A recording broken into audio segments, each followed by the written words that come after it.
बोला बोला देवघर वाले बाबा की। हमरो जाए के बा मनो देव भरना गारिया हमरो जाए के बा मनो देव भरना गारिया। जिला खगड़िया से हो काका, जिला खगड़िया से हो काका नानी दकबरिया। हमरो जाए के बा मनो देव भरना गारिया हमरो जाए के बा मनो देव भरना गारिया। जिला खगड़िया से हो काका, जिला खगड़िया से हो काका नानी दकबरिया। हमरो जाए के बा मनो देव भरना गारिया हमरो जाए के बा मनो देव भरना गारिया हमरो जाए के बा मनो देव भरना गारिया हमरो जाए के बा मनो देव भरना गारिया। Music director Aarohi recording studio Sansarpur Khagaria. Mix by Prem Arora. हमरो जाए के बा मनो देव भरना गारिया हमरो जाए के बा मनो देव भरना गारिया। सुल्तानगंज से सुना हो काका जाला उठाइबै देवघर में आई जाए के काका जाला चढ़ाइबै।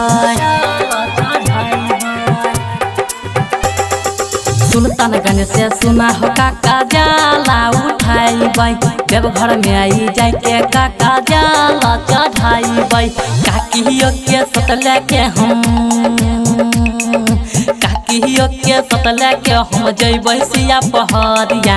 हमरो जाए के बा मनो देव घरना गरिया हमरो जाए के बा मनो देव घरना गरिया हमरो जाए के बा मनो देव घरना गरिया हमरो जाए के बा मनो देव घरना गरिया।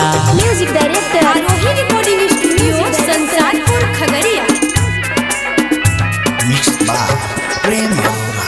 हमरो जाए के बा मनो देव घरना गरिया हमरो जाए के बा मनो देव घरना गरिया।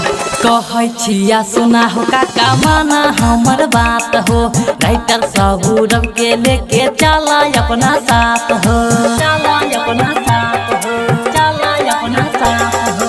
कहै छिया सुना हो काका माना हमर बात हो राइटर सबूरब के लेके चला अपना साथ हो।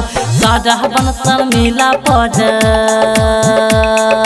सूरज साजन पर फेरी देतै नजरिया।